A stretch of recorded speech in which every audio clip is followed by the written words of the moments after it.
Hi, everyone. Great to have you here. We are excited to do this live this afternoon. So excited to have you along. A couple things we're going to be doing. We're going to be talking about ways to outsmart the brain when it comes to your goal, which is so important. Some really great information, hey Nancy, that can help you get to your goals, okay? And also, I want to make a couple of announcements as you're coming on, okay? So for those of you who are still coming on, a couple things I wanted to mention. Just a quick little reminder that there are no classes on Canada Day. Instead, we've got some makeup classes on July 22nd, okay? So no classes on Canada Day. Also, look for our annual Canada Day. Hey, look for our annual Canada Day workout to come to your inboxes on Monday, which will have some great ideas for you to get your workout in on Canada Day, okay? All right, before we begin, I wanted to start and do something a little bit different, but I'm really excited to do this because I'm noticing and like there's so many amazing success stories within our program. And I wanted to just take a moment because I think I love success stories and I find these really motivating. Okay, so the first one I want to talk about, we're calling these member shout outs. And it's this girl right here. And for those of you who are in the Cambridge morning, you'd recognize her in the Kitchener evening. This is Janelle. Now, this is actually Janelle's before and after photo from when she came after her, I think this is Emmett. I think she's holding Emmett. She has 4 kids, so I think this is after her 3rd, and she did amazing things. And then she went and had Maisie, who's now 10 months old, and she started just after she had Maisie, and she was down her first session 17 inches, then she was down another 11, and then most recently she was down 9. And what's amazing about Janelle, and I like to tell this story, especially for new moms watching, that it is a process and it's just about, you know, being committed and working and staying on track. She had this to say, and these are her words here. This is her quote. She said, "Things are not always perfect. We have weekends that include ice cream or eating out, but instead of thinking, well, I already blew it, might as well eat whatever I want, I try to rein it in and stay on track. The end goal is worth more." Isn't that true, right? It's a great way of looking at it. So she says, recognize it's a process. It's not a quick fix. Mindset matters. Trust in the program. Keep coming to class and don't dwell on the bad days or the clothes that don't fit the way they used to. Okay, really important to focus on where we want to go and where we are going rather than any frustration. And I love that Janelle talks about that. Now her husband is in this with her too. They're working on that together. And she's incorporating family activities and healthy like bike rides and little challenges at the park. And she says, I love the analogy of the canoe. And if you're new to us, the canoe is, you're honest, you're looking at a stream and it doesn't matter what point you're at in the stream. You cannot judge that. You simply put your canoe in the water at whatever point you're at, and then you just keep paddling forward. So thanks for reminding us about that analogy, Janelle. Awesome job. Excited for you. Now, the second one I wanted to mention, and I wanted to do this because I think it really talks about a process and how everything is a process. And this is Brenda. And those of you in our Cambridge morning class, you will recognize Brenda. We've profiled Brenda before, but just like Janelle, we need to update the photos because they're continuing to do great things beyond these pictures. Brenda first started with us in 2016. Okay, and she started 1 time per week and she did 3 consecutive sessions, and then schedules changed at home and she was unable to come to classes. So she took a little bit of a break. Fast forward 2 years, okay? Brenda joined us last summer and she did 2 per week, and she, you know, there was a spark within her. She, you know, something changed and she just decided to also make some major changes with her lifestyle. She actually discovered that dairy was causing some of her eczema and her skin rashes. So on her own, she eliminated dairy. That's a really hard thing to do. We all know that, especially if you put it in your coffee or you have yogurt. For her, it wasn't working for her body. She started to work with a naturopath and then made more changes. To date, she's down 45 inches. 45 inches. Listen to what she has to say. This is really cool. She says, transformation takes time, but it won't happen if you don't start, right? It's all about starting. And if you keep talking about it, you can't take that step to make something start. And she says with each session of Buff Mom, you pick one goal to focus on. And by the end of that 6 weeks, it is a new habit. The next session, you pick another big habit and so on, until a year or 2 later, you have 10 healthy habits that replace your unhealthy ones. So this talks about patience and perseverance and recognizing that it is a process. This is what I love. Okay, listen to this. She says, if 3 years ago, somebody told me I had to give up sugar, wheat, processed food, alcohol, caffeine, Amazing job, Brenda. And dairy, start exercising 2 to 3 times per week. Pay attention to how much water I'm drinking, improve my sleep, and on top of it all, think positive thoughts. I'd have laughed in their face. Instead, I took a small step and started by attending 1 class once or twice per week. Well said, Brenda. That is awesome. Yeah, that is awesome. So Brenda and Janelle are both lifestyle members, and they're continuing to work towards their goals, and we are here cheering you on. And there's so many other success stories. I just wanted to take 2 and share them with you because I find this stuff motivating when you see somebody else doing it. Okay, we're going to get right to our topic. And if you're feeling unmotivated or distracted this summer, this info is really going to help you. They're little tricks that can make such a big impact. I'm going to teach you 6 strategies, okay? 6 of them to outsmart your brain and get it working for you, not against you. And that's the key, getting your brain, your thinking, everything working for you, helping you towards your goals rather than pulling you away from them. It's important to note before we begin, and you probably know this, or else, you know, we would be at our goal weight, or we'd drop our inches. You know, maybe you have a new position at work. Maybe that salary would increase. The human brain is wired to keep us safe. It's wired to keep us safe. It likes the same old, okay? The same activities, the same old way of doing something, the same old food. It likes the same, whether that same old is serving us or not. And this is really important to note. Whether something is good for us or not, the brain likes to keep us safe and likes it. There was a study done on popcorn and movies. Okay, there were 2 groups. It was really interesting. It was on habits and goals. That was the whole point of the story. One group was given stale popcorn to eat while watching the movie. The second group was given fresh popcorn to eat while watching the movie. Researchers found people ate the same amount of popcorn, whether or not it was stale or fresh. So the quality of the snack did not matter. What mattered was the habit of eating popcorn when you went to the movies. Okay, and maybe you can relate to this. I know I can. You just go to the movies and you think, okay, I'm gonna order popcorn. You may not want it or not, but you order it because you are in the habit of doing it. And that study shows how powerful habits can be. We're gonna talk a little bit about that. But if you've been with us for a while, you know that we always say the same old is going to give you the same old. And it's not just about the same actions. It's about the same patterns of thought. We forget that. We think it's about eating healthy food or making sure you work out 4 times a week. But your thinking and how you are thinking about things is so important. It is the foundation for everything. So what we just talked about with the popcorn, maybe for you, it is eating chips while watching Netflix, or having dessert on the weekend, even if you're not hungry, or sleeping in on a Saturday rather than doing a workout because it's the weekend and you just have to sleep in, okay? To get new results, you've got to do new things, and we're going to talk about that, okay?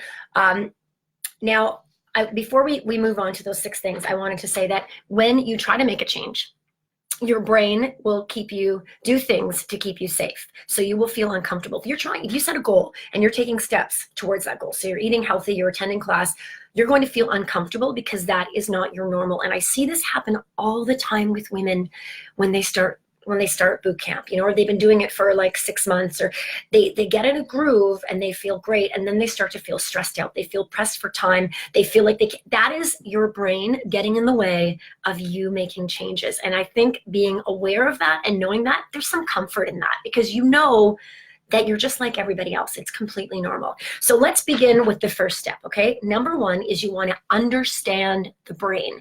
And what do I mean by that? Okay, first of all, this definition is a lot more simplistic than it actually is. So if there's any physicians, please pardon my simplicity.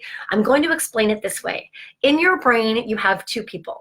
You have an adult that plans things, that looks forward, looks at the future, sets some goals, thinks about what is best. And then you have the toddler. Okay, and if you have a toddler at home, or you know you've had a toddler, you've raised kids, you know, what does the toddler want? They want things now. And what happens if they don't get it? They're going to be upset. They want instant gratification. They want things safe. They want things secure. So think about your brain, adult versus the toddler. And when you set a goal and you take a step towards reaching that goal, there's that battle between the toddler and the adult. The adult says, okay, I want to go to class. I'm going to get this done. It's going to help me fit back into those jeans. I'm going to feel better. I need to do this. And the toddler says, no, let's stay at home, eat ice cream, and watch Back to the Future. Okay? So the toddler and the adult are constantly at it. What we want to do is become aware of who's actually talking in that scenario. So if you really want to reach that goal, you gotta listen to the adult brain. You've gotta know that's actually the prefrontal cortex. That's the thinking brain, the planning brain, and the toddler brain is what's known as the primitive brain. I'm just using adult and toddler because it's kind of a neat way of looking at it, right? It's easy to remember. So you want to be aware of that so you can choose who to listen to. So how do you do that? Number one, you become aware, just like we talked about. And number two, you can plan. You want to use more of the adult brain, because when you plan and you commit, and we're going to talk about committing and the neurotransmitter dopamine in a moment, but when you plan and you commit, you're using your adult brain, you're taking away the emotion from figuring out what I'm going to do. So for example, if you just plan to have something for dinner and you prep it and you have it done, when you go to decide what to eat for dinner, there's no making that decision. There's no asking the toddler what they think. You're simply going to go, you're going to take out your food and you're going to eat it. So that can really help overcome that battle of the toddler versus the adult brain, okay? The next one is something that we talk about doing in class, but you may not realize that we're actually manipulating the neurotransmitter dopamine. So what I mean by that is every week we ask you to set a small step, and Brenda even talks about this when she talks about what has helped her over this time make the changes, and that is you set a small step, you write it down. I like when you write it down rather than just remember it. It commits it to your subconscious that you mean business, and you work towards it. And once you achieve it, you feel great. So you basically take something big, you break it down into small steps. But what we're actually doing scientifically, we are releasing dopamine. And every time we release dopamine, we feel good. So that's that feel-good chemical that keeps us coming back for more. So the reason we want to set a small step is we want to achieve it and we want to feel good. So that's why some of you say, oh, I need my class. I feel so great when it's done, because you're releasing those feel-good chemicals, and those are addicting. So we want to use that to our advantage, and we want to manipulate that so we can actually follow through and do what we say we're going to do. Now, the trick, of course, is to keep that small step small enough that you actually follow through. So it's not necessarily about what that is. I mean, obviously we want it to help us in our goals, but we want to follow through with it. So some days that may just be putting the water bottle by the door so you know to pick it up on the way out, and you set that as a goal to yourself and you feel good, you release those chemicals, you feel great, you want more. Okay, so that's number two. Number three, very interesting, and I find this helpful for people who maybe have a habit of late night eating, okay, or stopping for snacks on their way home from work, okay? So, and that is a change of environment. So sometimes a fresh environment is all you need to change a behavior, kind of to restart or kickstart the brain. The brain is excellent at connecting a behavior to an environment. So if you're sitting down in front of the TV and you always go and get chips, you've connected those two. Okay, so we want to break that. So a change of environment is really going to help that. So maybe you can just go to a different room and watch TV. That might be enough to break that connection. Or if you find you're stopping for snacks on the way home from work and you don't really need to, drive a different route, and that will be enough to change that. There's an author, Charles Duhigg. Sorry about that, Duhigg. He wrote The Power of Habit. And he says the best time to change a habit is actually on vacation, because your usual environmental cues are missing. So if you're trying to like break a snack of eating your kids' bear paws or something, you go on a vacation and you no longer have any bear paws, you're breaking that connection. It's really helpful because you've changed the environment, okay? Anyway, number four. This is something I've talked about briefly in class, and it's a term coined by Tony Robbins. He does a lot of this, and it is neural associations. It's reconnecting action with pleasure rather than pain. So everything our brain connects things to either pain or pleasure.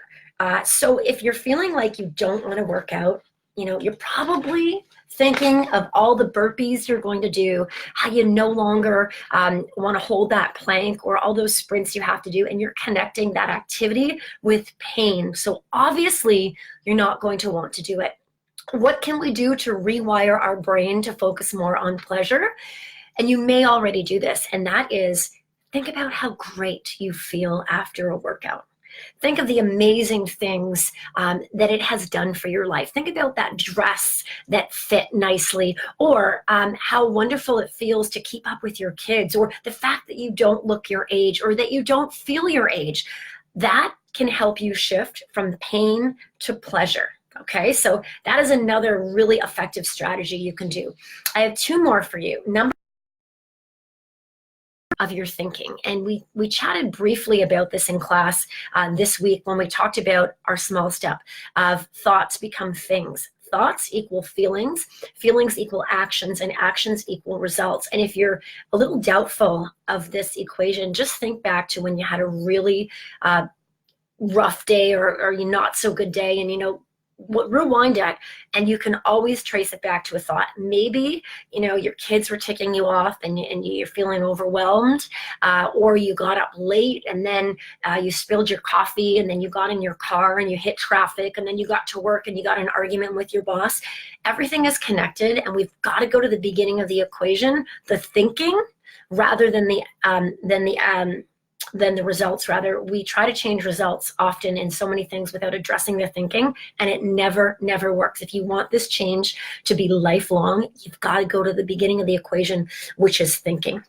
Okay, and number 6 is something that's really cool. And that is, and it's actually one of the reasons when you first start the program in your registration package, we have more on creating a vision board, and that is the process of visualization.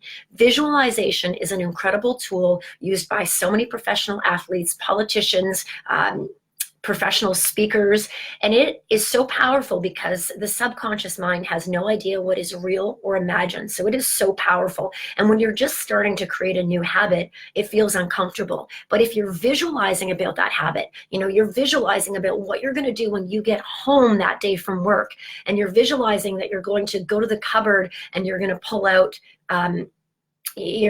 something and make a healthy meal, as opposed to pulling out those chips. It's a completely different experience. So, you run it through your mind. When you get home, you want to eat well. So you imagine yourself going to the fridge, you take out your veggie tray, you eat that, you make yourself a cup of herbal tea, you take out maybe some sesame crackers, or, something that can sustain you. And you think about that first. It's really powerful. There was a study done on Olympic athletes. Group 1, they did 100% physical training. Group 2 did 75% physical training and 25% mental training. Group 3 was 50% mental and 50% physical. And group 4 was 75% mental and 25% physical. Which group do you think did the best job? It was number 4. It was the group who used visualization the most. And that's because it stimulates the same brain regions when we visualize an action as when we actually perform the action. So how do we visualize? We can use tools like a vision board. You can write down your goal and then get into the role of what that feels like. And you only have to do it for, a minute or two every single day. But that minute or two can make huge gains in your goals and where you're going. Okay, so visualization, so important. Now, I have just gone through 6 tips with you. Okay, I'm going to repeat those 6 tips, and what I want you to do is I want you to commit to at least one of these suggestions. Number 1 was understanding your brain. That was the toddler adult argument. Okay, what do? Recognize who's talking, and then who you go with. Number 2 is using dopamine to your advantage with small steps. So setting small steps consistently, writing them down, physically writing them down. People will say, I feel off. Things aren't going well. You've got to sit down and write down your goals. You got to do some visualization. You've got to take the time to plan so your brain is organized. Although the brain likes to be comfortable, it operates in an organized function. So you want to organize these things and tell it what to do by writing down your small steps, your goals, and thinking about, that vision of where you want to be. It is so important. And of course, looking at your mindset. Number 3 was changing your environment when it came to a habit. Number 4, neural associations. So that's connecting pleasure with the activity rather than pain, and being aware of which one you're tapping into and when. Number 5 is become aware of your thinking. Thoughts equal feelings, feelings equal actions, actions equal results. If you are feeling off, there's a thought there causing it. Pause, rewind, go back, and reset. Okay, it always can be traced back to your thinking. And these are tips that you can apply to any part of your life. If it's happening in work, maybe your relationships, maybe with your finances, go back to the thinking and start there and make the shift. And number 6 is visualization. Okay, I'm going to end with a quote. Change your thoughts and change your world. That is Norman Vincent Peale. Hope you got some information from this little masterclass workshop. Have a fantastic day, and we will see you soon. Bye, guys. Take care. Bye.